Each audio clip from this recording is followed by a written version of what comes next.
مجبوری یہ تھی کہ مجھے ابھی تک اسکول میں شہد کے پروٹیکشن کی ضرورت تھی اور اس کے ساتھ رہنے کی عادت ایسی پڑ گئی تھی کہ اس کے بغیر خود کو تنہا اور ادھورا خیال کرتی تھی۔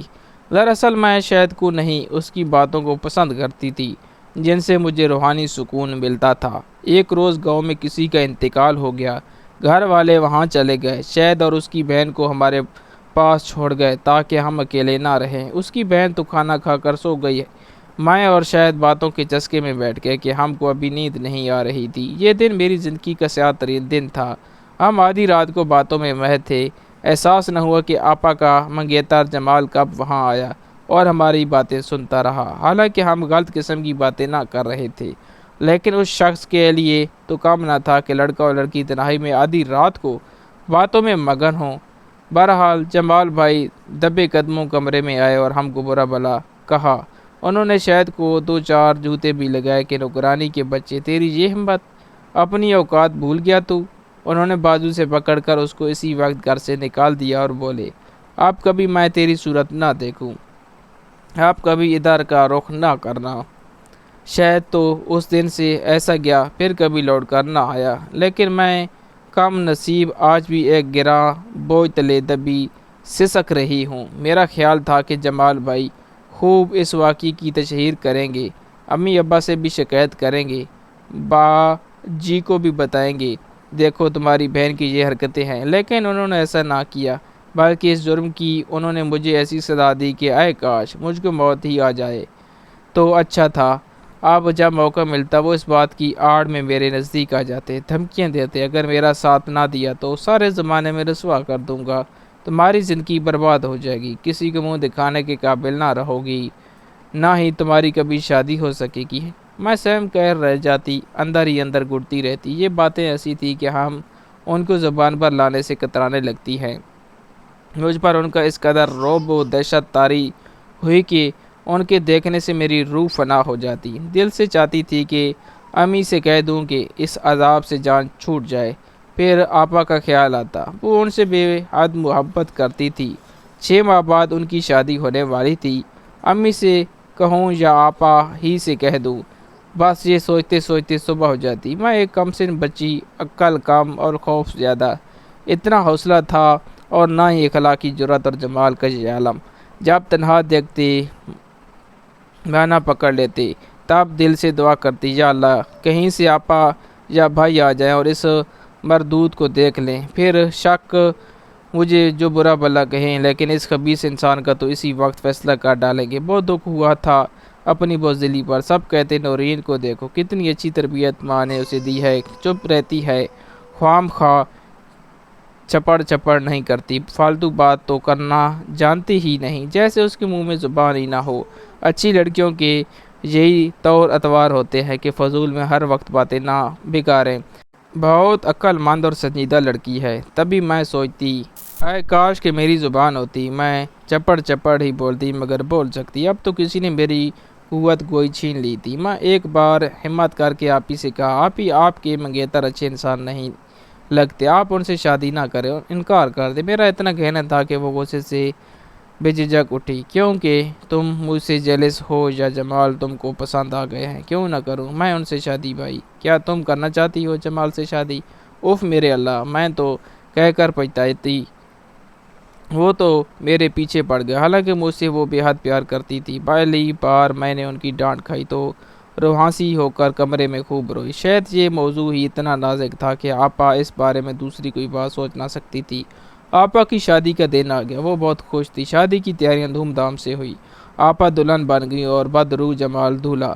وہ بیاہ کر میری پیاری آپی کو اپنے گھر لے گیا۔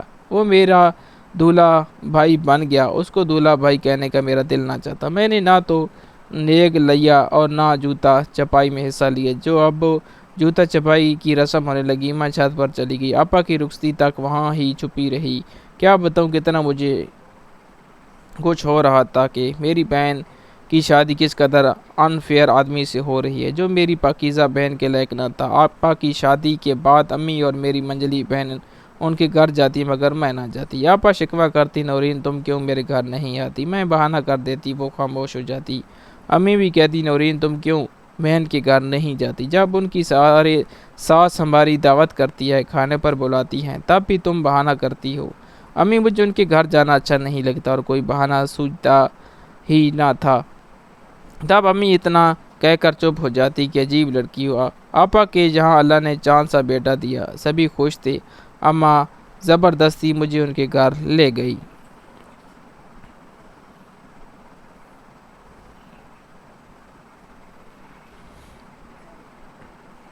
وہاں تو مجھ کو دو گھڑی بیٹھنا دو بھر ہو گیا کہ جمال کا چھوٹا بھائی ہمارے ارد گرد منڈلانے لگا۔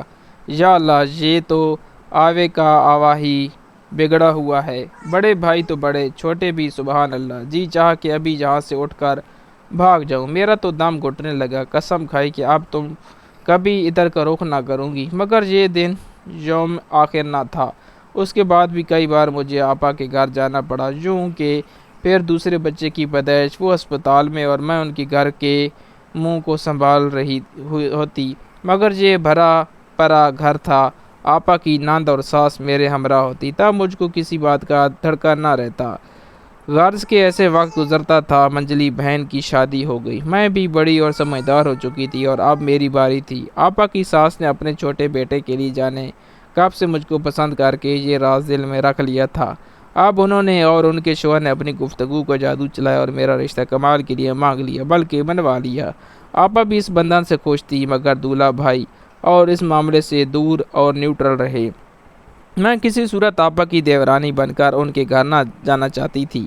ماضی کا تلخ تجربہ ابھی تک میرے ذہن پر تازیانے لگاتا تھا۔ یہ تو ایسا زخم تھا جو بھرانے والا ہی نہ تھا۔ بھلا جس آدمی سے میں 10 کی عمر سے نفرت کرتی چلی آ رہی تھی، کیوں کر اسی کے گھر اسی کی بھابھی بن کر جانا پسند کرتی ہونی ہو کر رہتی ہے۔ بزرگوں کے اپنے فیصلے ہوتے ہیں اور وہ تو اپنی اولاد کے لیے اچھا ہی سوچ رہے ہوتے ہیں۔ بہرحال شادی ہونا طے ہو گئی، مگر کچھ دنوں بعد ہی میرا میاں کا تبادلہ سرگودا ہو گیا۔ ان کو مکان بھی مل گیا اور وہ مجھ کو لے کر ڈیوٹی پر آ گئے۔ اب مجھے دولہا بھائی کی شکل دیکھنے سے نجات مل گئی۔ کمال بہت اچھے انسان تھے، مجھے ان سے کوئی گلہ نہ تھا۔ ہم یہاں شہر میں ہنسی خوشی زندگی بسر کرنے لگے، مگر کلیجے میں ایک پھانسی چھپی رہتی تھی۔ جی چاہتا کمال کو بتا دوں یہ تمہارا بھائی کس کردار کا مالک ہے۔ اللہ نے میری سن لی اور وہ نوکری کے لیے 5 سال کے کنٹریکٹ پر دبئی چلے گئے۔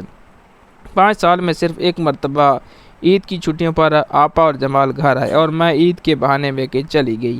وہ ایک ہفتہ رہ کر واپس چلے گئے اور کوئی طویل المدت پروجیکٹ تھا اور ابھی مکمل نہ ہوا تھا، لہٰذا ان کو دوبارہ 3 سال کے لیے کنٹریکٹ پر رکھ لیا گیا۔ وہ وہیں رہ گئے۔ مجھے میرے رب نے سکھ و سکون ہر شے سے نوازا۔ پیارے 2 بچے، ساس سسر اور شوہر کا پیار میری زندگی خوشیوں بھری تھی۔ پرانے زخم بھی مند مل لگتے تھے۔ اچانک ایک روز اطلاع ملی کہ تعمیراتی کام کے دوران بھاری کرین گرنے سے جمال وہاں موقع پر جاں بحق ہو گئے۔ دوسرے بھی کافی کارکن زخمی ہوئے تھے اور کچھ جاں بحق ہو گئے تھے۔ یہ ایک بڑا حادثہ تھا، ماضی میں جو بھی برا ہوا تھا، لیکن یہ حادثہ اس سے برا تھا کیونکہ میری پیاری آپا کا گھر اجڑ گیا تھا، ان کی بادشاہی بیوگی میں تبدیل ہو گئی اور ان کے 3 بچے یتیم ہو گئے۔ آپا کا سہاگ لٹ گیا، وہ بیوہ ہو کر دولہا بھائی کی میت کے سامنے وطن لوٹیں۔ وہ بہت غمزدہ تھی اور مجھے سے ان کا غم دیکھا نہ جاتا تھا۔ میرے دل میں اپنے دولہا بھائی کے لیے غصہ تو بہت تھا، لیکن میں نے کبھی یہ نہ چاہا کہ آپا کو اتنا غصہ ملے کہ میری بہن بیوہ ہو جائے یا ان کے بچے یتیمی کے دکھ سے دوچار ہوں، لیکن خدا کی کرنی کہ ان کی قسمت میں ایسا ہونا ہی لکھا تھا، سو ہو گیا۔ خدا جانتا ہے میں نے کبھی ان کو ایسی بد دعا نہ دی تھی۔ اللہ تعالیٰ کی مصلحتیں اور ان کی مرضی جو چاہے ہو جاتا ہے۔ انسان تو بے بس ہے، قادر کی مرضی کے آگے سر تسلیم خام کرنا پڑتا ہے اور یہ بندگی کا تقاضا بھی ہے۔ بس آپ کو یہ پیغام ہے کہ گھر میں اپنے بچوں پر نظر رکھیں۔ اب سالی بہنوئی اور کزن کا ساتھ رہنا ٹھیک نہیں۔ پرانے دور میں اتنی برائی نہ تھی، سالی بہنوئی کا مذاق بھی تھا، لیکن اب دور بدل گیا ہے اور اس لیے اسلام کے مطابق اپنی حدود میں ہی رہے تو اچھا ہے۔ میرے شیطان صفت بہنوئی نے جو مجھے دکھ دیے، اللہ کسی کو نہ دے، آمین۔ کیسی لگی آج کی سبق آموز کہانی؟ کمنٹ باکس میں ضرور بتائیں۔ اللہ حافظ۔